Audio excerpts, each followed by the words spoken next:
তালবিয়ার অর্থটা আমরা একটু জেনে নেই, তাহলে ইনশাআল্লাহ সুবিধা হবে। লাব্বাইক আল্লাহুম্মা লাব্বাইক মানে হলো হাজিরা দিলাম, হে আল্লাহ আমি হাজিরা দিলাম। লাব্বাইকা লা শারীকা লাক, আমি হাজিরা দিলাম আপনার দরবারে হে আল্লাহ, আপনার কোনো শরীক নাই, আপনার কোনো পার্টনার নাই, আপনার কোনো সমকক্ষ নাই, আপনার কোনো অংশীদার নাই। ইন্নাল হামদা নিশ্চয়ই প্রশংসা, ওয়ান নি'মাতা এবং নিয়ামত, লাক এটা আপনার, সকল প্রশংসা আপনার, সকল নিয়ামত আপনার। ওয়াল মুলক লাক ওয়াল মুলক এবং রাজত্ব, একচ্ছত্র রাজত্ব এটা একমাত্র আপনার। ইন্নাল হামদা ওয়ান নি'মাতা লাকা ওয়াল মুলক, নিশ্চয়ই প্রশংসা, হামদ মানে প্রশংসা, নিয়ামত মানে তো নিয়ামত, মুলক মানে রাজত্ব, এই সব কিছুই আপনার।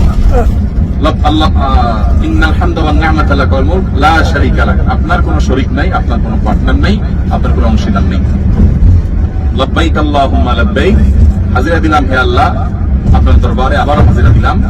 ইন্নাল হামদা ওয়ান নি'মাতা লাকা ওয়াল মুলক, নিশ্চয় প্রশংসা, নিয়ামত এবং রাজত্ব এগুলো সবগুলো একচ্ছত্র আপনার জন্যই। আর বাকি যারা আমরা দুনিয়াতে দেখি রাজা, তারা সব মানে রূপক অর্থে বা বলতে পারেন ফেক সাময়িক সময়, এদের আসল রাজত্ব নয়, আসল রাজত্ব আল্লাহ তাআলার। এই স্বীকৃতি আল্লাহ তাআলার কাছে দেওয়া, এটা হলো পুরো সারেন্ডার করা। ইসলাম যে সারেন্ডার, ইসলামের মিনিং যে সারেন্ডার করা, সেই সারেন্ডার করাটা এই বাক্যের মাধ্যমে আমরা আরো পরিপূর্ণভাবে দিচ্ছি এবং পেশ করছি আল্লাহর কাছে। লাব্বাইক আল্লাহুম্মা লাব্বাইক, লাব্বাইক লা শারীকা লাক লাব্বাইক, ইন্নাল হামদা ওয়ান নি'মাতা লাকা ওয়াল মুলক লা শারীকা লাক। এই তালবিয়ার মধ্যে একত্ববাদের সাক্ষ্য দেওয়া হয়, একত্ববাদের স্বীকৃতি দেওয়া হয়। একত্ববাদটাই হলো মুসলমানের মূল আপনার ব্যবধান এবং পার্থক্যের জায়গা অন্যদের সাথে।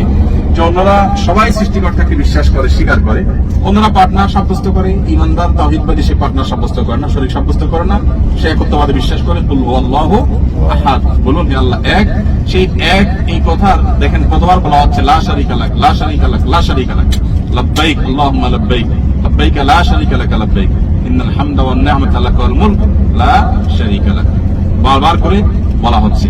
মক্কার মুশরিকরা এই হজের সময়, ওমরার সময় যে তালবিয়া পড়তো, সেখানে তারা বলতো লা শারীকা লাক, আল্লাহ আপনার কোনো শরীক নাই, ইল্লা শারীকান হুয়া লাক, কিন্তু একজন শরীক আপনার আছে। তারা যে মূর্তি পূজা করতো, একটার সাথে লাগাইতো যে আল্লাহ আপনার কোনো শরীক নাই, তবে একজন আছে।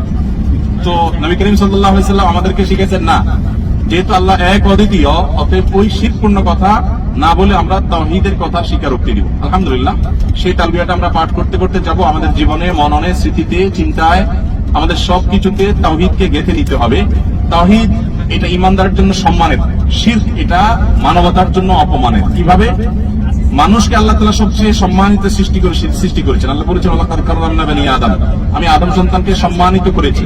তো যেহেতু আল্লাহ তাআলা আমাদেরকে মর্যাদা দিয়ে সৃষ্টি করেছেন, সম্মান দিয়ে সৃষ্টি করেছেন, আমরা কোন মানুষ, কোন সৃষ্টি, কোন প্রতিমা, কোন পাথর, যে কোনো কিছু, এটাকে যদি আমরা উপাস্য বানাই, তাহলে সেক্ষেত্রে আমাদের জন্য এটা অপমান, মানবতার এটা অপমান, যে মানবতার কপাল অন্য কারোর সামনে গিয়ে ঠেকবে।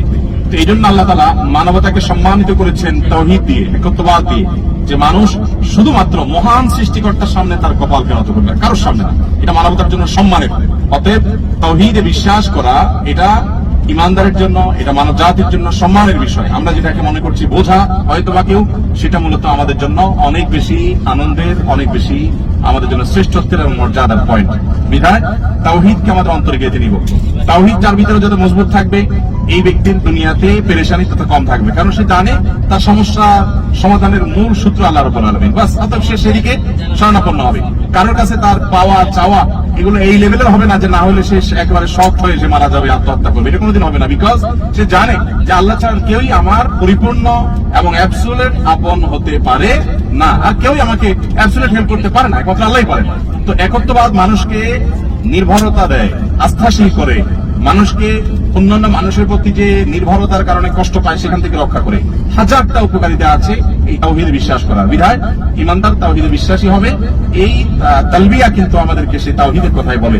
আল্লাহর কোনো পার্টনার নাই, সেটা কোনো পীর, কোনো বুজুর্গ, কোনো নেককার কবরে শুয়ে আছেন, জীবিত আছেন, তিনি আমাদের কোনো তরায় দেওয়ার ক্ষমতা আছে না। আল্লাহ তাআলার কোনো কন্ট্রাক্টর নাই, আল্লাহর কোনো সাব কন্ট্রাক্টর নাই। আল্লাহ রাব্বুল আলামিন বলেছেন, উদউনি, তোমরা আমার কাছে দোয়া করো, আমি তোমাদের দোয়া কবুল করব। এরকম করার পর থেকে আমরা এখন থেকে দোয়া চালু হয়ে যেতে পারি। আমি একটা কথা বলি, আমাদের দোয়ার সবগুলো উপলক্ষ এখানে একত্রিত আছে, সমবেত আছে। আপনি লক্ষ্য করুন, আমরা সফরে আছি, সফরে দোয়া কবুল হয়। এবং আমরা রোজাদার আছি, রোজাদার অবস্থায় দোয়া কবুল হয়। আমরা এনাম করা অবস্থায় আছি, অতএব মনে মনে আল্লাহর কাছে আমাদের দোয়াগুলো আমরা সাবমিট করতে থাকবো, দোয়াগুলো আল্লাহর কাছে উপস্থাপন করতে থাকবো। আল্লাহ আমাদের দোয়াগুলোকে কবুলের মঞ্জুর করুন। আমরা একসাথে চলতে গেলে আমাদের কারোর দ্বারা কারোর কষ্ট হতে পারে, আমার দ্বারা আমার আচরণে কেউ কষ্ট বলে সেটা আমি মাফ চাই, মাফ করে দিবেন আল্লাহর জন্য। আমরা মানুষ সবাইকে ক্ষমা করে সামনে আগাবো ইনশাআল্লাহ। ওমরা যারা আসেন, হজে যারা আসেন, এর আগে যারা ওমরায় আসছেন বিভিন্ন এজেন্সি বা বিভিন্ন গ্রুপে, তারা জানেন যে বাণিজ্যিক যে কাফেলাগুলো থাকে সেগুলোর সাথে আসলে বেশিরভাগ সময় না থাকে কোনো মা বাপ, না থাকে কোনো আগাগোড়া ঝগড়া ঝাঁটি, মারামারি, গন্ডগোল, ফাসাদ। আলহামদুলিল্লাহ আমরা এটা একটা শিক্ষা সফরে আসছি বলতে পারি। এখানে আপনারা সবাই আলহামদুলিল্লাহ দেশের গুরুত্বপূর্ণ ব্যক্তিত্ব, আপনারা সবাই খুব সম্মানিত মানুষ আলহামদুলিল্লাহ। এখানে প্রত্যেকটা মানুষই আমাদের আলহামদুলিল্লাহ আপন আপন জায়গায় অনেক মহৎপ্রাণ মানুষ এবং অনেক সিনিয়র এবং নানান দিক থেকে অনেক সম্মানিত মানুষ। কিন্তু এরপরও আমরা একসাথে চলতে গেলে কারো তারা কষ্ট করে আমরা মাফ করে দিব এবং সামনে এগিয়ে যাব। আমি আসছি এখানে আল্লাহর কাছ থেকে ক্ষমা পাওয়ার জন্য। আল্লাহর কাছ থেকে ক্ষমা পেতে হলে মানুষকে ক্ষমা করতে হবে। আমাদের এই ট্যুরটা অন্য 10টা ট্যুরের মতো না, এটা একটা শিক্ষা সফর। এখান থেকে আমরা শিখছি এবং একে অন্যদিকে আমরা শেয়ার করছি এবং একে অন্যের প্রতি কেয়ার করবো। আমরা আল্লাহর বান্দাদের প্রতি খেয়াল না করলে আল্লাহ কিভাবে আমাদের প্রতি খেয়াল রাখবে? বিধায় আমরা সবাই সেই মানসিকতা নিয়ে আগাবো ইনশাআল্লাহ। এখন থেকে নিয়ে আরামে যাওয়ার পর আমরা তালবিয়া পাঠ করতে থাকবো। মক্কা যাওয়ার পর আমরা কিভাবে পারফর্ম করবো, কিভাবে তাওয়াফ করবো, এই সব বিষয়গুলো আমরা বলবো ইনশাআল্লাহ। ইফতারের পরেও গাড়ি চলমান থাকবে, একটু ইফতারের সময় তেল মোবিল দিয়ে নিই, তারপর ইনশাআল্লাহ আবার 1 ঘন্টা কথা বলা যাবে, কোনো অসুবিধা নেই। খালি গলায় এবং রোজা থেকে খুব বেশি সময় কথা বলা টাফ। তারপর আমরা নিজে তালবিয়া যতটুকু সম্ভব, খুব বেশি জোরে করতে পারবো না, করতে থাকি ইনশাআল্লাহ। আর আমরা আসরের সালাতের জন্য পথে দাঁড়াবো। এখানে তো লেট হয়ে গেছে। আমি অনুরোধ করবো যারা নতুন এবং হারায় যাওয়ার আশঙ্কা করছেন তারা অনুগ্রহ করে একা একা চলবেন না। শুধু নতুন বলে কোনো কথা নয়, কেউই একা থাকবেন না, 3-4 জন থাকবেন। ইয়াদুল্লাহি মাআল জামা, হাদিসে আসছে জামাতের সাথে আল্লাহ সাহায্য থাকে। হ্যাঁ, কয়েকজন মিলে থাকলে একটা জামাত হলো, সেখানে আল্লাহ সাহায্য থাকবে। বিধায় কেউ একা একা হবেন না, একা একা কেউ হবেন না, 3-4 জন সাথে রাখবেন। একটা অ্যাক্সিডেন্ট হতে পারে, আপনার হঠাৎ পড়ে যেতে পারে, সমস্যা হতে পারে, সাথে একজন থাকলে ভালো হয়। সেই জন্য মেহরবানি করে আমরা সবাই কয়েকজন আমার সাথে